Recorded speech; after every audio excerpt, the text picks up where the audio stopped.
C'est l'heure où l'arc-en-ciel se lève à Canalem, épisode 44.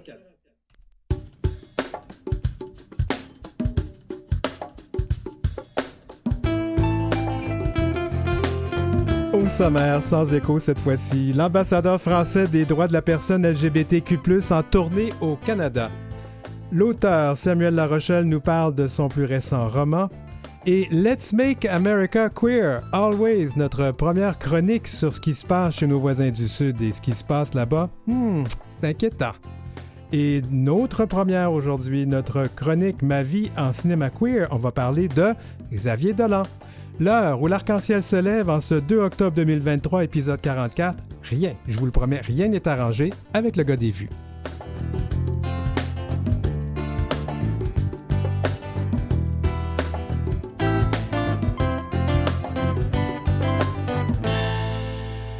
Vous écoutez L'heure où l'arc-en-ciel se lève avec Denis Martin Chabot. On en parle depuis le début de cette nouvelle saison de l'heure où l'arc-en-ciel se lève, c'est-à-dire cette espèce de violence, cette haine, et parfois de violence aussi verbale et parfois même physique vis-à-vis de nos communautés, et pas seulement au Canada, un peu partout dans le monde. Et plusieurs pays prennent des mesures en conséquence pour lutter contre ce problème à l'échelle locale, mais aussi à l'échelle planétaire. Je vous rappelle que lors de la chronique Transatlanqueer, notre collègue à Paris nous avait parlé de la nomination et puis d'un plan français, en fait, pour la défense des personnes LGBTQ+, non seulement en France, mais partout dans le monde. Et même là, maintenant, la France a un ambassadeur qui est ambassadeur des droits des personnes LGBTQ+. Cette personne s'appelle Jean-Marc Berton et on le rejoint donc par visioconférence. Bonjour, bienvenue à l'émission, Jean-Marc Berton. Bonjour. Alors, merci d'être avec nous. Je pense qu'il est quand même assez intéressant de voir qu'un pays comme la France nomme une personne ambassadeur des droits des personnes LGBTQ+. En quoi consiste votre rôle, en fait, votre mandat, là, qui est quand même assez unique dans le monde? Oui. Écoutez, c'est la première fois que la France se dote d'un ambassadeur pour les droits des personnes LGBT+. Il y a quelques autres pays qui ont ce type d'ambassadeur, d'envoyé spécial, de représentant spécial, les États-Unis, le Royaume-Uni, l'Argentine, l'Italie, la Nouvelle-Zélande. Donc, c'est pas une première au niveau mondial, mais enfin, voilà, c'est une première en tout cas côté français, et ça reste un élément de nouveauté dans le champ diplomatique. Mon mandat, c'est d'abord de plaider pour la dépénalisation de l'homosexualité et de la transidentité. Vous savez, vos auditeurs savent qu'il y a 67 pays aujourd'hui qui continuent de tenir l'homosexualité pour un crime et qui ont un arsenal de sanctions d'un autre âge contre les personnes homosexuelles et les personnes trans. La prison, les châtiments corporels, les travaux forcés et même la peine de mort dans 11 pays. Donc la première mission, c'est la dépénalisation universelle de l'homosexualité. Cette pénalisation, c'est une offense à l'humanité et on veut y mettre un terme. La deuxième mission, eh bien, c'est au-delà de la dépénalisation, le plein respect de tous les droits des personnes LGBT+. Parce qu'il y a des pays où on ne pénalise pas, où on n'est pas hors la loi quand on est homosexuel, mais où on attaque les droits de manière systématique, la liberté d'expression, de réunion, d'association, et où on ne fait rien contre l'homophobie, la transphobie, où parfois même on l'entretient, on l'instrumentalise politiquement. On estime qu'il y a au moins autant de pays, une soixantaine, qui sont dans cette situation-là, qui ne pénalisent pas, mais qui attaquent les droits. Donc un tiers, un autre tiers de l'humanité.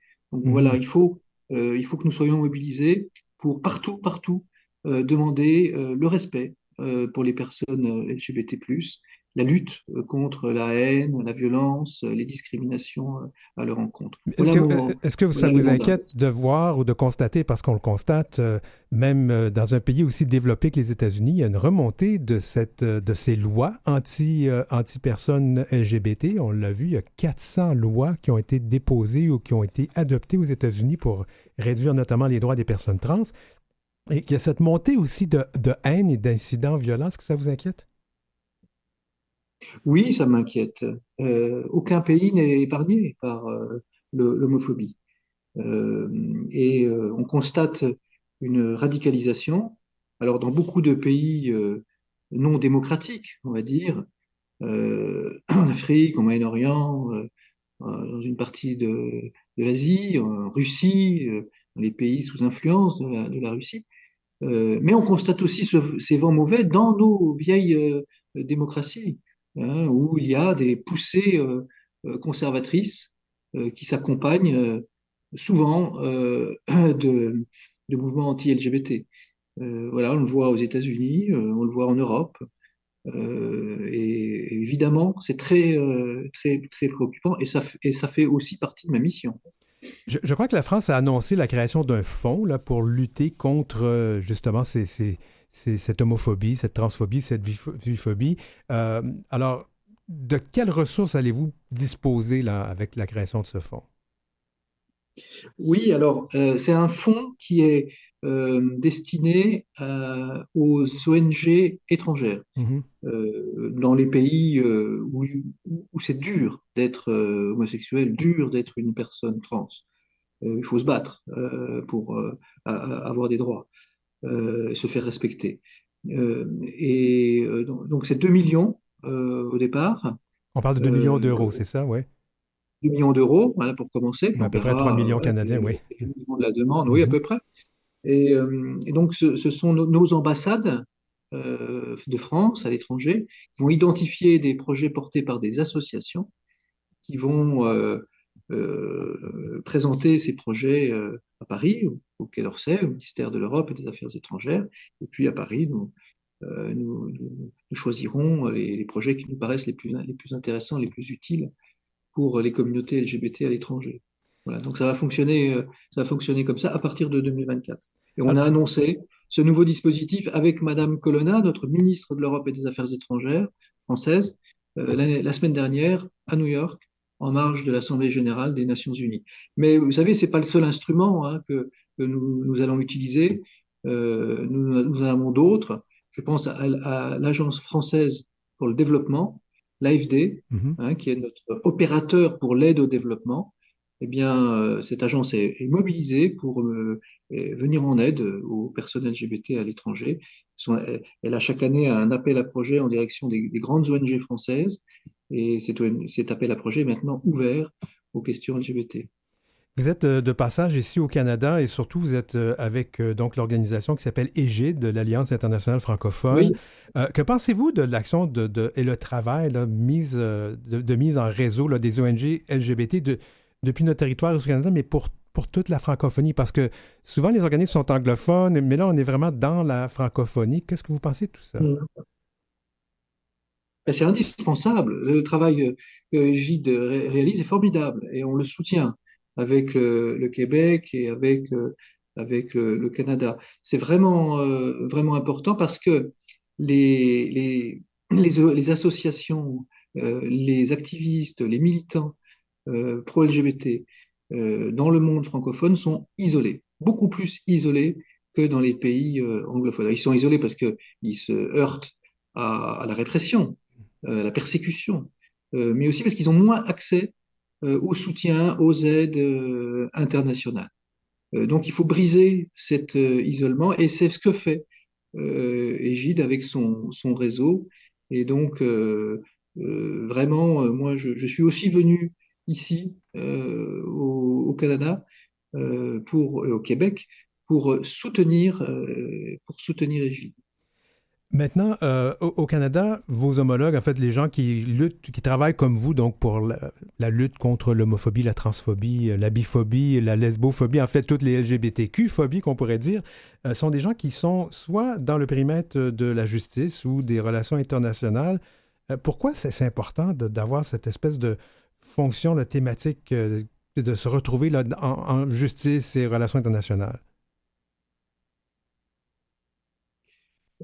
Je suis pas sûr de bien comprendre votre Oui, en question. fait, ce que je voulais dire, c'est que Euh, beaucoup des personnes qui font de l'activisme au niveau de nos communautés se retrouvent soit autour des cercles de la justice ou encore des relations internationales. Il semblerait que c'est vraiment là que ça se passe, là, quand on veut combattre pour nos droits.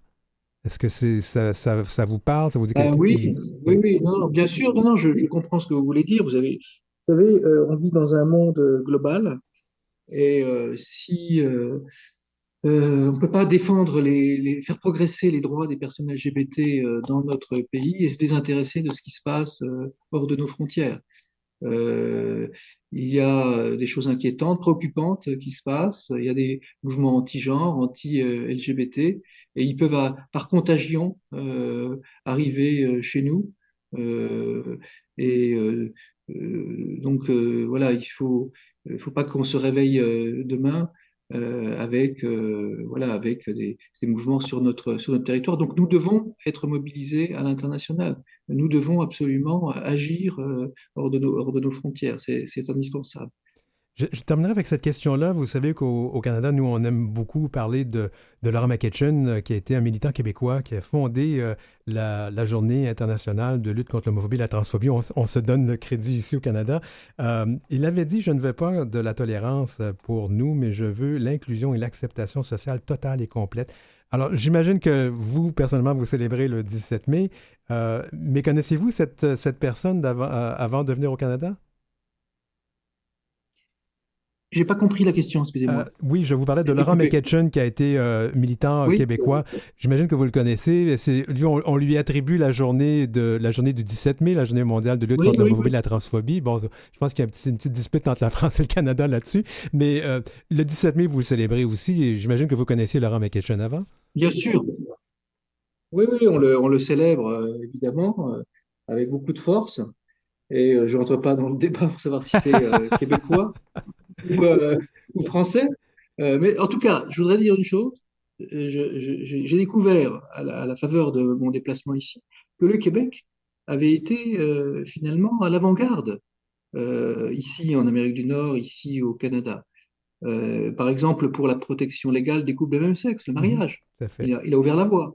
Tout à fait. Euh, Par exemple, pour les thérapies de conversion, il les a bannies avant le Canada fédéral. Donc ça, c'est très important. Ça mérite d'être souligné. Et c'est sans doute en lien avec le caractère laïque du Québec, hein, avec son ouverture à l'esprit des Lumières. Je pense qu'il y a évidemment un lien à faire entre les deux. Mais certainement, on va continuer d'avoir de bonnes relations entre nous parce que c'est important. Il faut se regrouper. Je voudrais vous remercier sincèrement, Jean-Marc Berton, qui est ambassadeur des droits des personnes LGBTQ+ de France. Merci beaucoup d'avoir été à l'émission. Merci à vous. En bref, Merci. Le premier ministre de la Saskatchewan, Scott Moe, pourrait recourir à la disposition de dérogation pour protéger sa nouvelle politique qui exige l'autorisation parentale des élèves transgenres et non-binaires de moins de 16 ans qui veulent qu'on utilise des prénoms ou des pronoms différents lorsqu'on s'adresse à eux à l'école. Face à une contestation judiciaire, Scott Moe a indiqué que son gouvernement enchasserait ces changements dans un projet de loi qui serait déposé cet automne. Le chef du gouvernement du Parti saskatchewanais a indiqué que cette disposition de dérogation avait été inscrite dans la Charte canadienne des droits et libertés pour, je cite, que les gouvernements dûment élus puissent représenter leurs électeurs lorsque cela est nécessaire. Fin de la citation. Une étude importante publiée en 2018 dans le Journal of Adolescent Health a révélé que les jeunes transgenres pour qui on utilise leurs pronoms et prénoms préférés ont signalé une baisse de 34 % de leurs pensées suicidaires et une diminution de 65 % des tentatives de suicide. Source, l'actualité.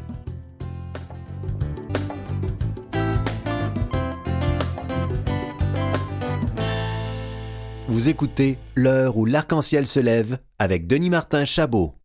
J'aime bien inviter des artistes comme Samuel Larochelle.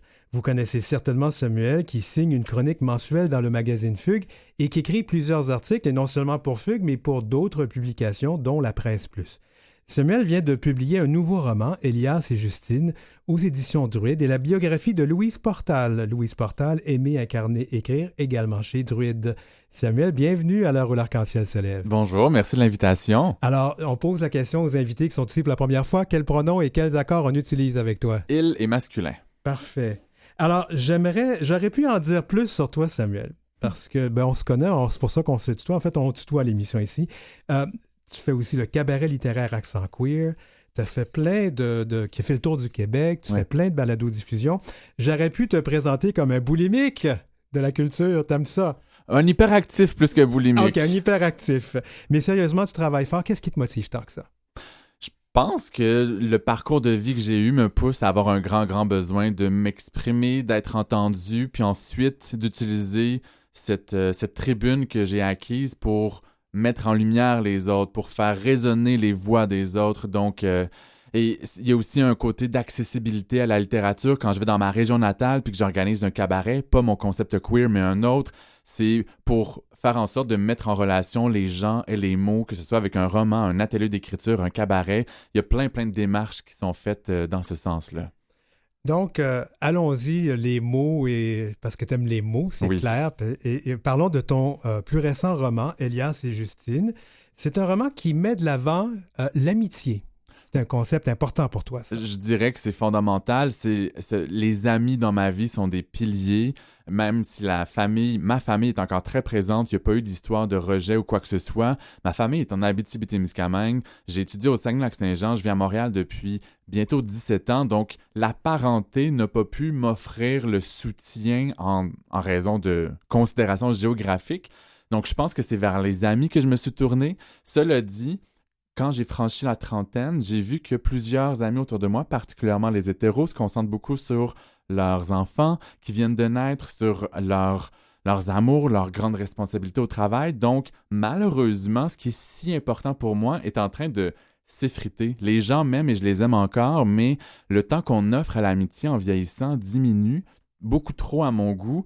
Donc, je pense que j'ai retrouvé l'importance de l'amitié et à quel point ça me fait vibrer en écrivant sur ce sujet-là. C'est un roman qui, tu l'as déjà dit, qui est probablement le plus éloigné de ta réalité. C'est un roman qui pousse l'amitié, je ne vais pas divulgacher, mais qui pousse l'amitié très loin. Ouais, Qu'est-ce qu'on pourrait dire sans dire trop ce qui est dans le roman? J'ai trouvé mon pitch pour donner envie de lire sans rien gâcher. C'est qu'on découvre une Justine, une Québécoise de 34 ans qui vient de se faire quitter par celui qu'elle croyait devenir le père de ses enfants. Et l'horloge biologique sonne très très fort. Et donc Justine va rencontrer par hasard, lors d'un voyage à Paris, Elias, qui est un Libanais homosexuel de 25 ans, et ça va être le coup de foudre amical. J'avais envie de voir l'évolution de leur relation. Elias était déjà dans une démarche pour émigrer au Canada. Lorsque ça se produit, on va voir qu'ils vont devenir colocataires, et Justine va se dire qu'Elias est peut-être la personne tout indiquée pour proposer un projet qui va bouleverser sa vie. Et Elias va accepter à des conditions qu'elle a l'impression qu'elle ne pense pas pouvoir combler ou répondre. Donc, on va voir jusqu'où ils vont influencer leur vie. Puis, au-delà de ça, moi, la grande question de ce roman-là, c'est jusqu'où on est prêt à aller par amitié. C'est ça la base de tout. Et qu'est-ce qui t'a inspiré cette histoire-là?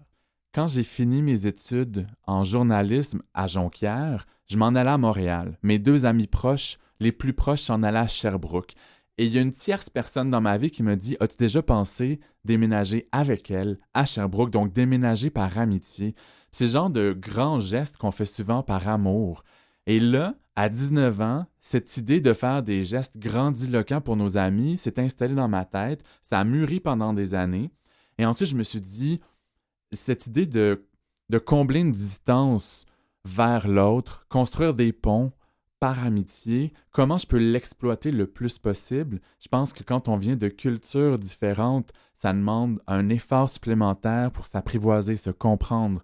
Et quand on a des orientations sexuelles différentes, ça demande aussi de tendre la main peut-être un peu plus. Fait que j'ai tout installé pour qu'on ait l'impression que ces deux-là sont éloignés, mais pourtant, la vie les rassemble et c'est plus fort qu'eux. Ils ont l'impression d'être des âmes sœurs amicales. Ce qui les rejoint, par contre, parce qu'ils sont quand même pas si éloignés que ça, c'est leur appartenance à un groupe. Moi, j'étais pour dire les millénarios, si tu me permets. Mhm. J'aime pas beaucoup me mettre des étiquettes. Ça les rejoint. Et ce que je trouve intéressant dans ton roman, c'est là où les gens finissent par se rejoindre. Hein? Parce qu'ils ont le même goût de vivre, la même envie de vivre, même si il y a des différences culturelles. Oui, parce qu'au final, c'est l'amitié qui va être plus forte que tout. Je pense que c'est une, si je peux appeler ça une valeur, qui prend peut-être plus de place dans notre génération, parce que dans les générations qui nous précèdent, c'était la famille avant tout, trouver l'amoureux, se marier, avoir la maison, avoir des enfants, alors qu'on est venu un peu flouter ces codes-là. Cela dit, Elias et Justine veulent appartenir à un clan, veulent appartenir à quelque chose de plus grand qu'eux, et ils ont l'impression que c'est peut-être grâce à la famille. Est-ce que c'est la famille choisie Voilà. qui va leur permettre ça, ou est-ce que c'est une famille de sang, de façon un peu plus traditionnelle? Ils vont explorer toutes ces zones-là. En tout cas, les familles de sang sont pas mal secouées par ce qui est proposé.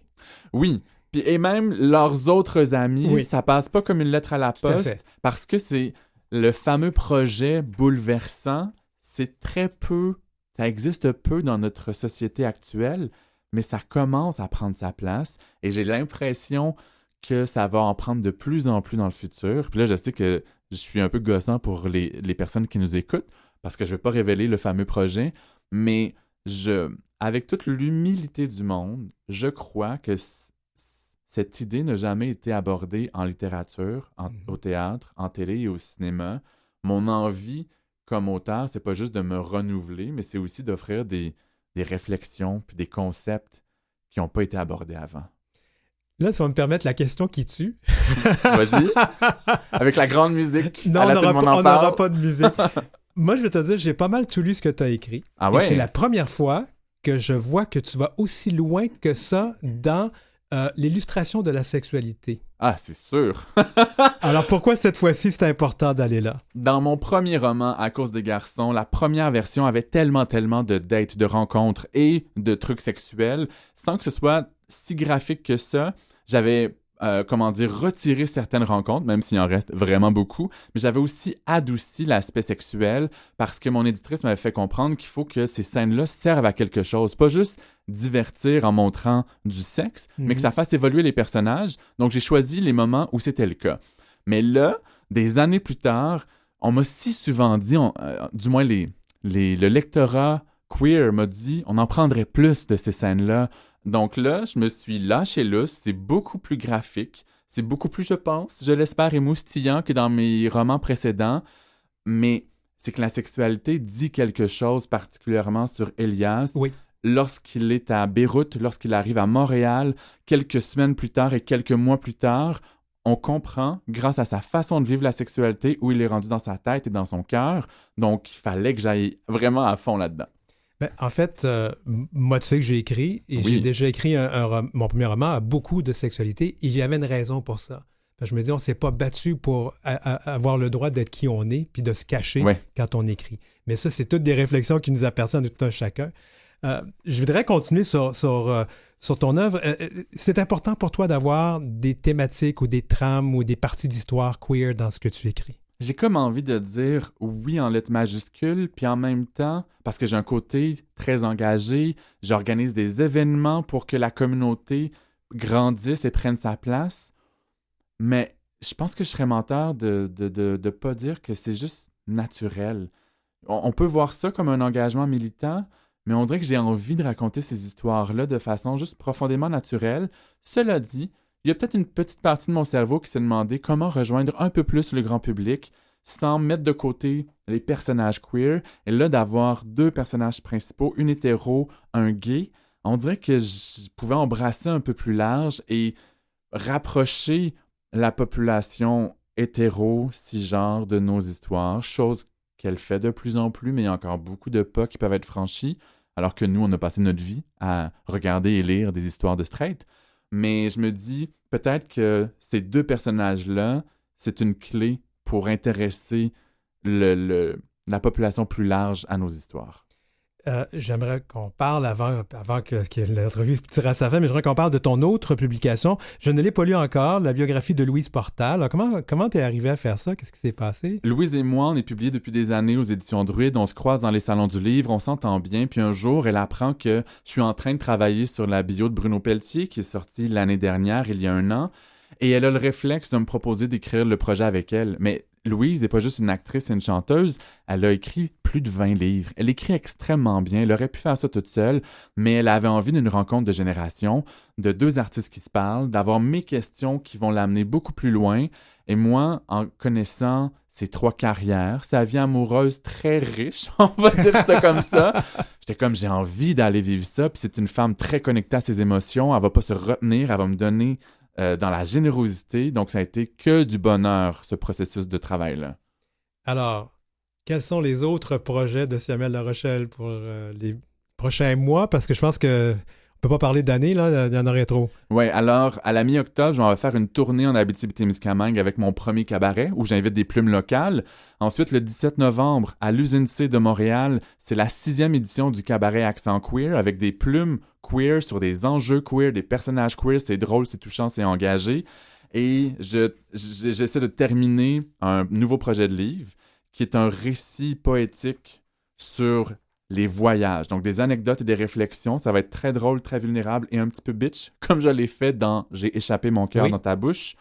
Et je travaille sur la suite du roman graphique Le plus petit sauveur du monde, qui a été publié au Québec il y a 1 an, quelques mois plus tard dans les pays francophones de l'Europe, et qui vient juste d'arriver en anglais au Royaume-Uni, au Canada, aux États-Unis. Donc, il est en train de se faire illustrer. Bon, ben écoute, c'est quelqu'un qui va être occupé pour les prochains mois. Merci beaucoup, Samuel Larochelle. Je rappelle que tu as publié le livre Elias et Justine aux éditions Druide et Louise Portal, Aimer, incarner et écrire également chez Druide. Merci beaucoup d'avoir été là. Merci.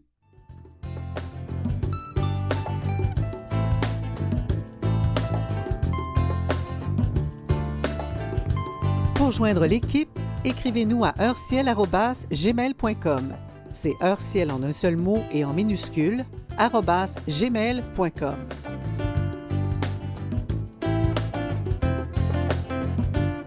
Alors, en deuxième partie de notre émission aujourd'hui, notre balado, il sera question des nouvelles qui nous parviennent des États-Unis. On va donc aller jaser avec Chantal Nadeau, qui est à Chicago présentement. Et on va aussi parler à Ma vie en cinéma queer avec Donald Bilodeau, du cinéaste Xavier Dolan. Alors, c'est à venir à l'émission tout de suite après la pause.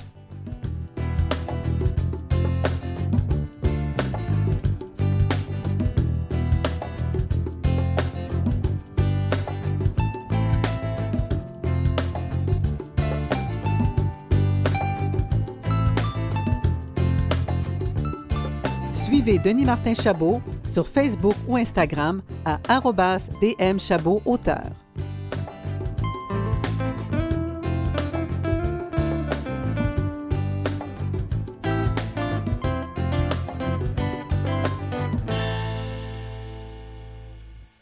L'émission Les... De retour à l'heure où l'arc-en-ciel se lève à Canalem, épisode 44.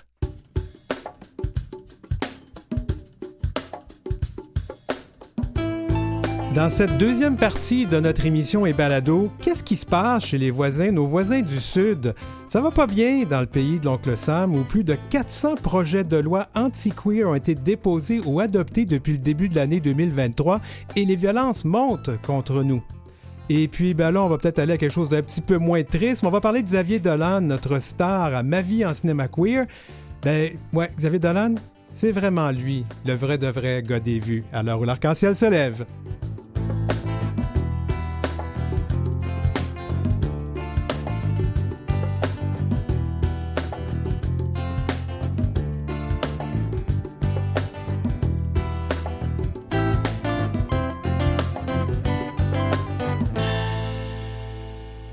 C'est l'heure où l'arc-en-ciel se lève avec Denis Martin Chabot.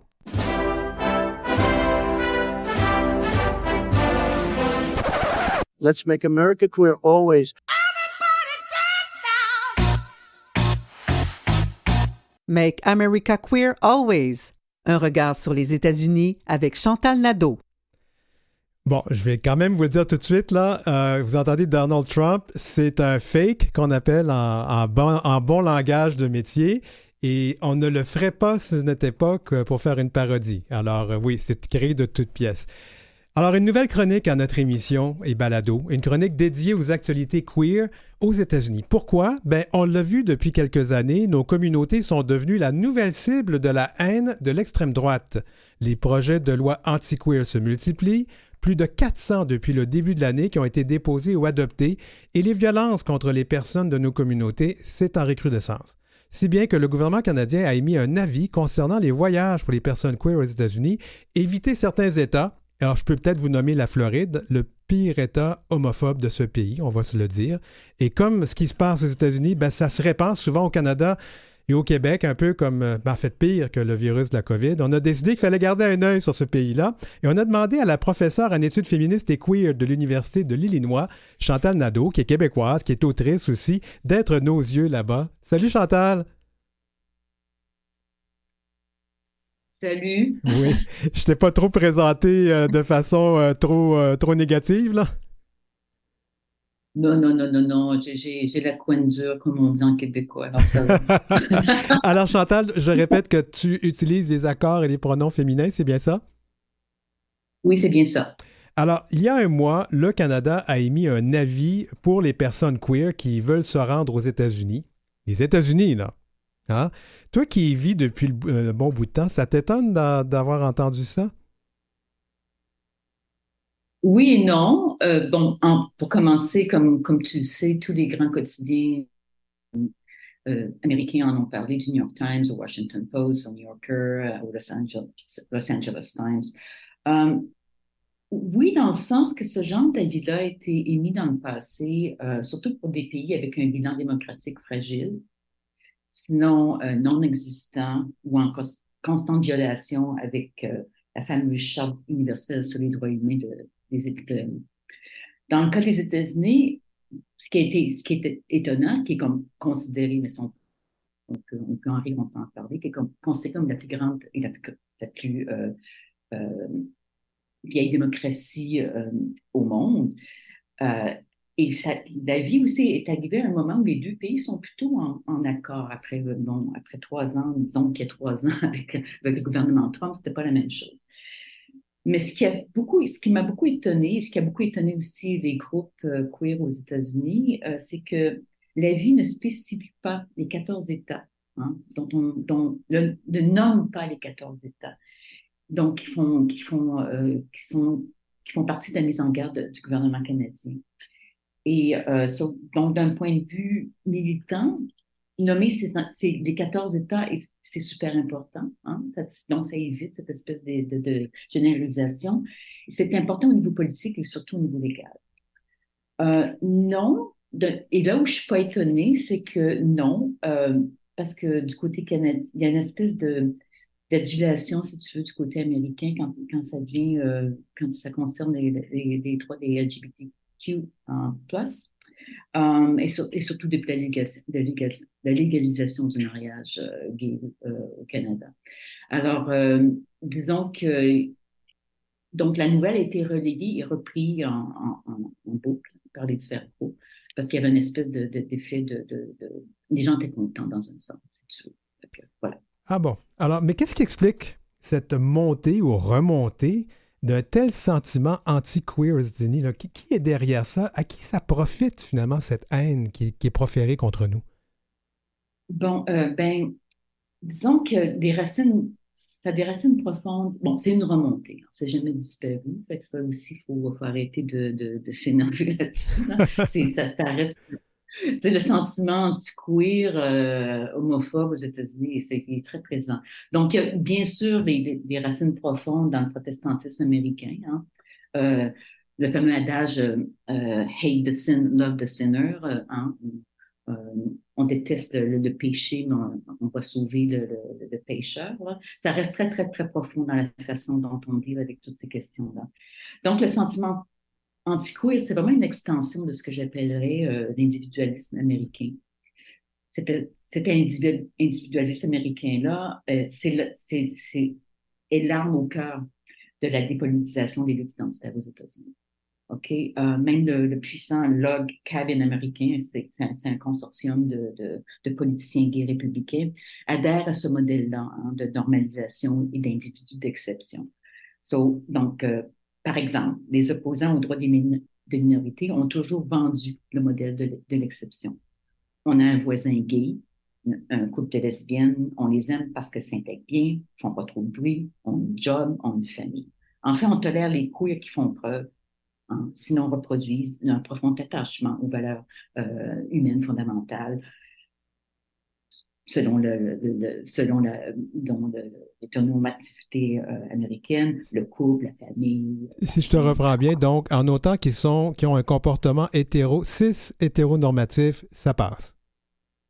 Oui, puis c'est même écrit dans la décision, noir sur blanc, dans la décision de la majorité qui a conduit à la légalisation du mariage des personnes de même sexe aux États-Unis en 2015, quand le Justice Kennedy, qui était responsable d'écrire la décision de la majorité, et je cite je traduis en français, Oui. disait que la santé du mariage, compris comme amour, c'était à la base de la condition humaine. Et l'autre chose aussi qui explique ça, on ne peut pas oublier le racisme et surtout l'héritage d'esclavage aux États-Unis. Et en ça, ce qui est arrivé, bon, un truc qu'on a beaucoup parlé aux États-Unis depuis quelques années, c'est vraiment le mouvement Black Lives Matter. Et on oublie souvent que le mouvement Black Lives Matter a été fondé par des lesbiennes afro-américaines. On en oublie un bout, hein? Ouais. Alors ça, donc tout ça pour moi, ça joue. C'est pas juste une question de sexualité, c'est une question, ça s'intègre aussi avec la complexité de la fracture raciale aux États-Unis.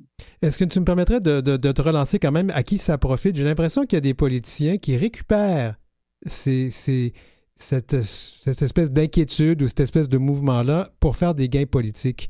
Je suis certain que Ron DeSantis, c'est vraiment là où il est, lui-là. On parle de gouverneur de l'État de Floride. Oui, puis là, il faut que je fasse attention. J'ai pas envie de me faire troller, là, mais bon, tu sais, je veux dire, le Parti républicain et surtout, on parle au Capitole et on parle aussi avec DeSantis. Je veux dire, les républicains sont aussi un foyer de gays et lesbiennes, hein, on ne va pas s'en cacher. Alors voilà. Alors, donc, ce qui est intéressant avec les républicains, ce que les gens ne comprennent pas souvent, c'est que les républicains n'ont aucune morale, n'ont aucune éthique. Ils vont faire tout ce qu'ils veulent. Ils vont faire tout ce qu'il faut et ce qu'ils veulent pour gagner. Alors, même un gouverneur gay, et je ne nomme personne, même un gouverneur gay, va prétendre que ça va passer dans le beurre. Alors, les gens s'imaginent toujours que cette personne-là va se faire défaire électoralement. C'est pas ça qui va couler un gouverneur gay républicain. C'est pas sa sexualité. Jamais.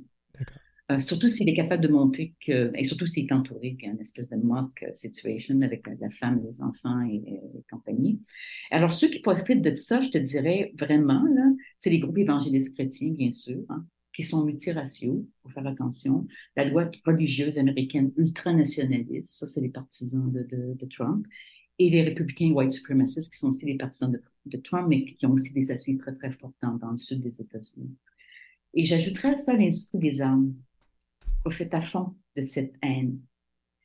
Parce que les politiciens carburent très, très, très fort sur le support, sur l'appui du lobby des armes aux États-Unis, bien sûr. Alors, donc, ce sont ces groupes-là. Donc, c'est plusieurs groupes qui en profitent. Les politiciens, bien sûr, des plateformes, même s'ils ne croient pas, s'ils croient que c'est ça qui va les faire élire, s'ils sont dans un État qui est très, très conservateur, très religieux, chrétien, bien sûr, ben c'est sûr que c'est eux qui profitent de ça en ce moment. Il nous reste 2 petites minutes. Je vais juste voir avec toi. Est-ce qu'il y a des risques que ça aille plus loin, là, qu'on assiste à une véritable chasse aux sorcières vis-à-vis les personnes queer? Ben, la chasse aux sorcières, elle n'a jamais vraiment fini. Donc, en ce moment, il faut faire plus attention, comme c'est vraiment... donc, les groupes s'organisent aux États-Unis. Les groupes queer sont très forts aux États-Unis. Ils sont beaucoup, beaucoup organisés. Ils sont partout. Alors, qu'est-ce qui arrive en ce moment? C'est qu'il faut vraiment que ce soit un travail de terrain. Et donc, aussi au niveau des juges fédéraux, on a vu des exemples dernièrement avec la Californie, avec l'Arkansas, des juges fédéraux ont défait des lois d'État qui voulaient bannir les droits des gays et lesbiennes. Alors, c'est vraiment un travail de terrain qui doit se faire en ce moment. Donc ça, c'est l'espoir qu'on peut voir pour les personnes queer aux États-Unis parce que ça commençait à être un peu décourageant depuis le début de cet entretien-là. Donc, il y a quand même de l'espoir. Ah oui, oui. Puis comme je te dis, un avis comme ça, pour moi, ça me fait toujours un peu sourire parce que je veux dire, les gens qui sont vraiment en danger, c'est les gens qui sont ici, les gens qui vivent ici, qui doivent subir ça quotidiennement. Alors, un touriste peut toujours passer, hein. Je ne veux pas dire que c'est pas dangereux pour les touristes, il y a des exemples partout dans le monde. Mais je pense que ce qu'il faut faire attention avec ces avis-là, c'est que en même temps, si on n'agit pas de façon très rigoureuse pour les gens qui vivent ici, qui sont résidents, les résidents queer, je veux dire, on passe à côté de la coche, hein. Ben, j'espère que tu prends bien soin de toi et que tu es en sécurité là où tu es présentement à Chicago. Oui, disons que c'est sur les campus américains en ce moment, des professeurs d'études de genre queer, ça brasse fort. On voit des choses qu'on n'a jamais vues, moi que j'ai jamais vues depuis que je suis ici, depuis 15 ans, même sous le gouvernement de Bush, hein. Alors, disons qu'il faut être vigilant. Ça, mais disons qu'il y a une recrudescence de la violence individuelle et le trolling en ligne, tout ce que tu Oui. dis, hein. Ouais, Ben, voilà. Chantal Nadeau, on se reparle le mois prochain. Merci beaucoup d'avoir été avec nous. OK, merci. C'était Porte-toi bien. Merci, c'était OK. Chantal Nadeau, professeure d'études féministes et queer à l'Université de l'Illinois à Chicago. En bref, En France, un Bordelais de 39 ans a mis fin à ses jours après avoir partagé sur son Instagram une lettre d'adieu bouleversante. Le même jour, on a retrouvé le corps d'un jeune homme de 39 ans qui semble correspondre en tout point à la description physique d'Aurélien. Le lendemain, le frère d'Aurélien poste une nouvelle photo sur son compte Instagram pour confirmer que le corps retrouvé était bien et bien celui de son petit frère. À ce jour, les circonstances de la mort sont encore non élucidées et une enquête a été confiée à la gendarmerie qui privilégie la thèse du suicide. Dans sa lettre publiée sur Instagram, Aurélien invoque son addiction aux drogues et au sexe. Source, Comitide. Si vous avez besoin d'aide, contactez la ligne de prévention du suicide 1-866 appel.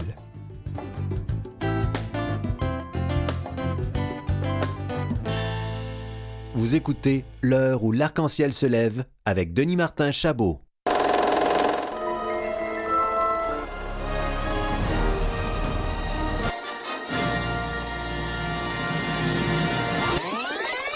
ma vie en cinéma queer avec Donald Bilodeau.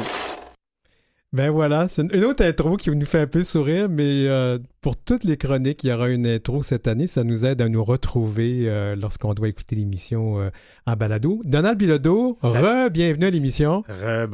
Bonjour Denis Martin, bonjour tout le monde.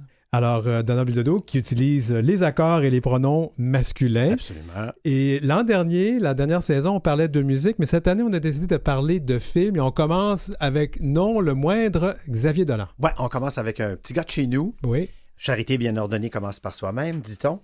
Je veux vous parler de Xavier Dolan, mais de Xavier Dolan, le réalisateur, parce qu'il est aussi acteur, bien sûr. Ah, il est excellent dans la série La nuit où Laurier Gauvreau s'est réveillé. Exactement. Il est excellent. Mais comme réalisateur, il a fait 8 films. Entre 2009 et 2019, on a appris qu'il voulait peut-être mettre sa carrière sur pause quelque temps. On espère qu'il va reviser ses notes et sa décision. Mais entre 2009 et 2019, il a fait 8 films. Par la suite, comme tu l'as dit, il a fait une mini-série qui s'appelle La nuit où Laurier Gaudreau s'est réveillé. Et il a aussi réalisé 3 clips, un pour le groupe français Indochine et 2 pour la chanteuse britannique Adele. Hello et Easy on Me en 2021. Alors, je voudrais débuter en parlant rapidement des 2 premiers longs métrages de Xavier, J'ai tué ma mère et Les amours imaginaires. Dans J'ai tué ma mère, qui est paru en 2009, c'est en quelque sorte un petit miracle pour, je vous dirais, pour un jeune cinéaste de 20 ans qui connaît le succès dès sa première production et qu'il s'agit aussi d'un film qui a été produit à compte d'auteur. Donc, c'était quand même risqué comme pari. L'histoire est toute simple. Il s'agit d'Hubert, 16 ans, qui est incarné par Xavier Dolan lui-même, qui ne supporte plus Chantal, sa mère. Tout en elle l'irrite depuis sa façon de s'habiller jusqu'à sa façon de parler ou de cuisiner. Anne Dorval interprète la fameuse Chantal. Elle est tout simplement remarquable. On la connaissait comme actrice de télévision, bien sûr, mais c'est vraiment devenu une révélation pour les cinéphiles. Au fil de l'histoire, elle découvre que son fils est gay et qu'il a une relation avec son meilleur ami, Antonin Rimbaud, qui est campé par le magnifique François Arnault. Je me permets une parenthèse magnifique dans tous les sens du mot. On referme la parenthèse. La thématique gay est donc bien présente dans ce premier opus. Elle l'est aussi dans le second, la comédie sentimentale Les Amours imaginaires, qui est parue 1 an plus tard, en 2010, qui traite de la rivalité entre deux bons amis, le timide Xavier Dolan et la hautaine Monia Chokri, qui se pâment tous les deux pour le même garçon, Nicolas, et ce dernier, jouant la séduction ambiguë vis-à-vis des deux, ne manifeste pas de réelle préférence. Un étrange trio amoureux se forme donc. C'est un film fort, sympathique. Monia Chokri est d'ailleurs une actrice irrésistible. Et le milieu LGBTQ est présenté tout simplement, sans tambour ni trompette, dans le contexte du désir et de la déception amoureuse. Mona Chokri, qui est devenue elle-même une productrice dont le film, simple comme Sylvain, remporte des prix. Oui, c'est son 2e ou 3e film en tant que réalisatrice. Oui. Alors, parlons de la 3e production de Xavier Dolan qui s'appelle Laurence Anyways, qui est sortie en 2012. Oui, ça, c'est un film où le réalisateur ose aller plus loin en abordant avec aplomb le thème de la transsexualité. L'un des derniers grands tabous de notre société, pourrait-on dire, quoique on peut discuter de ça longtemps. Les drag queens pourraient être un tabou maintenant. Hein? Bon. Pour cela, donc, il a créé le personnage de Laurence, qui est un professeur de littérature dans un cégep, qui vit depuis 2 ans avec Fred. Je trouve ça amusant, le jeu, parce que le garçon porte un prénom féminin, Laurence, et la fille porte un prénom masculin, Fred. Je trouve ce petit clin d'œil adorable. Oui, tout à fait. Leur bonheur craque lorsque le trentenaire poète à ses heures lui annonce qu'il est en vérité une femme enfermée dans le corps d'un homme. Laurence est brillamment interprétée par le comédien français Melville Poupeau, que je ne connaissais pas, je dois dire, avant ce film, alors que Fred est incarné par Suzanne Clément. Bon, il y a une brochette d'acteurs de soutien absolument extraordinaire dans ce film-là. On retrouve la grande Nathalie Baye, bouleversante dans le rôle de la mère du protagoniste.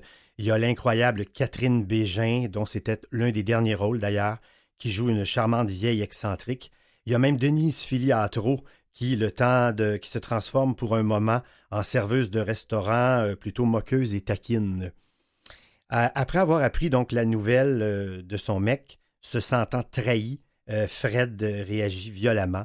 Une fois la crise passée toutefois, et contre l'avis de sa mère et de sa sœur, campée par Sophie Fauché et, encore une fois, Monia Chokri, la jeune femme décide de rester auprès de son amoureux et de l'aider à s'épanouir au gré de sa transformation. Mais la vie au quotidien n'est pas de tout repos pour le couple atypique qui s'use à grande vitesse. Alors, je vous en dis pas plus. À vous de le voir pour en découvrir le dénouement, mais il y a vraiment de jolies trouvailles visuelles dans ce film dont la réalisation est vraiment très, très bien fignolée. Et le 4e film de Xavier Dolan, c'en est un de taille. Un de taille, en effet. Il s'agit de l'adaptation cinématographique de la pièce de Michel-Marc Bouchard, Tom à la ferme. Quel film extraordinaire. Sous un titre faussement enfantin, le film raconte le séjour de Tom, un citadin originaire de Montréal, dans la campagne québécoise pour l'enterrement de Guillaume, son petit ami. Il y rencontre Agathe, la mère, qui est campée par Lise Roy, qui ignore l'orientation sexuelle de son fils défunt, et il fait aussi la rencontre du frère Francis, un redneck viril, violent, manipulateur et homophobe, qui insiste pour que Tom cache leur relation à sa mère éplorée. Francis est remarquablement joué par Pierre-Yves Cardinal. C'est un rôle qui est dur, qui est difficile, qui est intense. Le film aborde le deuil avorté d'un jeune homme emprisonné dans une relation sadomasochisme ambiguë où Tom devient étrangement fasciné par ce que lui fait subir Francis dans ce que l'on pourrait appeler une forme dérivée du syndrome de Stockholm. Tom ne peut pas s'enfuir puisque Francis a mis sa voiture hors d'usage. Donc, on pourrait considérer que c'est un bon thriller psychologique LGBTQ, ce qui est quand même très rare, et donc c'est un film à voir absolument. En guise de 5e film, Xavier Dolan nous propose en 2014 Mommy. Oui, Je ne vais pas m'attarder trop longtemps sur ce film-là parce que la thématique LGBTQ n'est pas vraiment présente dans ce film-là. Mais c'est quand même un film extraordinaire avec le retour des deux grandes actrices fétiches de Xavier, Anne Dorval et Suzanne Clément. Et pardon, c'est un film dont le synopsis est le suivant. La relation difficile d'une veuve avec son adolescent hyperactif est apaisée par l'irruption dans leur vie d'une voisine un peu mystérieuse. Voilà. Mais c'est un film à voir avec un cadrage complètement différent de ce qu'on a eu. Et j'oubliais de mentionner un truc important, c'est que la plupart des films, jusqu'à nouvel ordre, en tout cas, sont disponibles, de Xavier, sont disponibles sur Amazon Prime Video. Bon, pour ceux et celles c'est beau à qui, savoir, oui. Ouais. 6e film de Xavier Dolan, c'est la production française Juste la fin du monde. Oui. L'histoire est la suivante.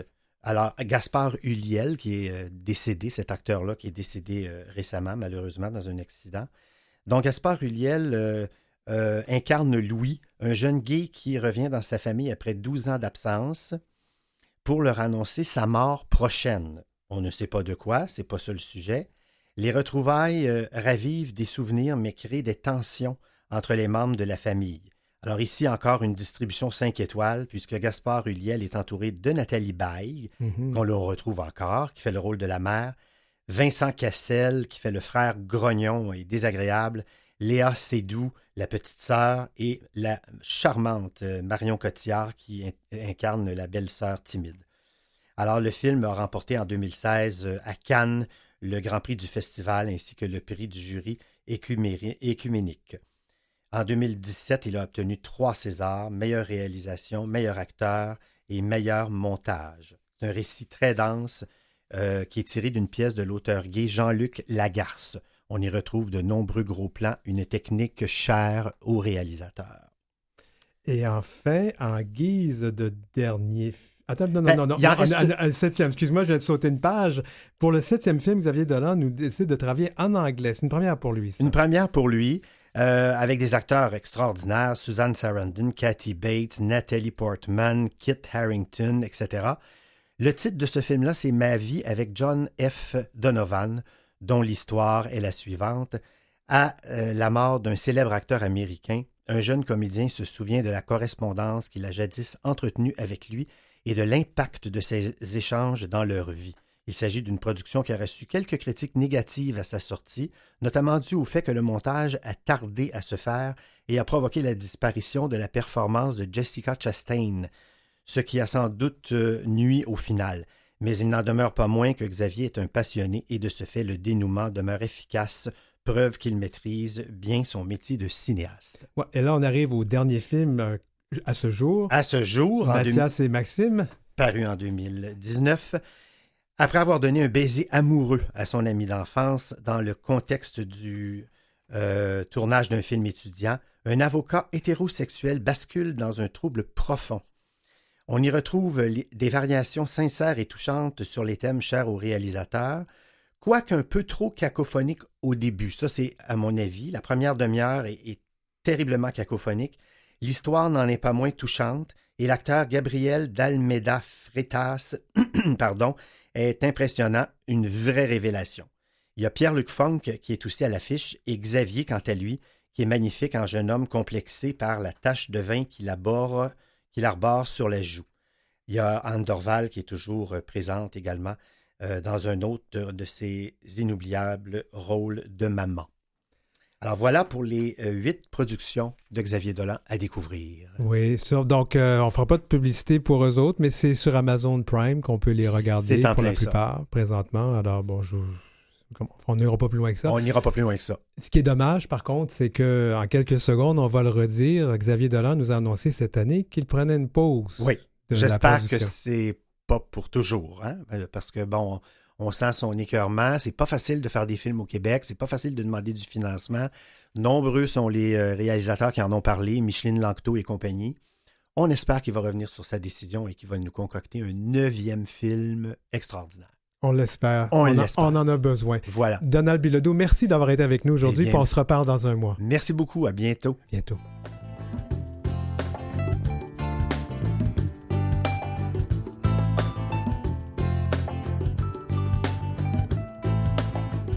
Pour joindre l'équipe, écrivez-nous à heureciel@gmail.com.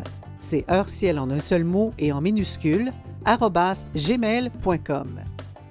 Suivez Denis Martin Chabot sur Facebook ou Instagram à @dmchabotauteur.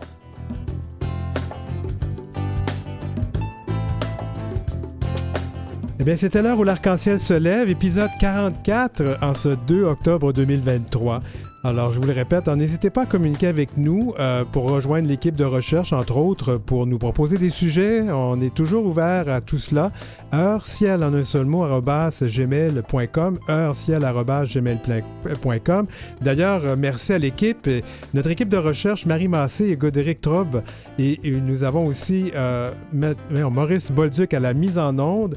On remercie Julie Curley qui s'occupe de la partie musicale. Hein. C'est elle qui a composé la musique que nous utilisons pour cette émission. Gerly Ormelette qui est chef du contenu numérique à Canal M, Jean-Sébastien Leslibertés, chef de diffusion, Philippe Lapointe, directeur d'antenne, et Marjorie Théodore, présidente et directrice générale de Vue et Voix et Canal M.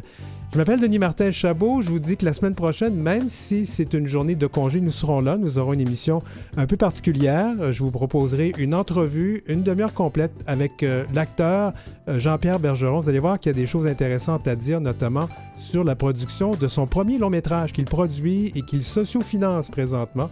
Alors, ça sera dans la première partie de l'émission et on aura des chroniques en deuxième partie. Je vous souhaite de passer une bonne semaine et on se reparle la semaine prochaine.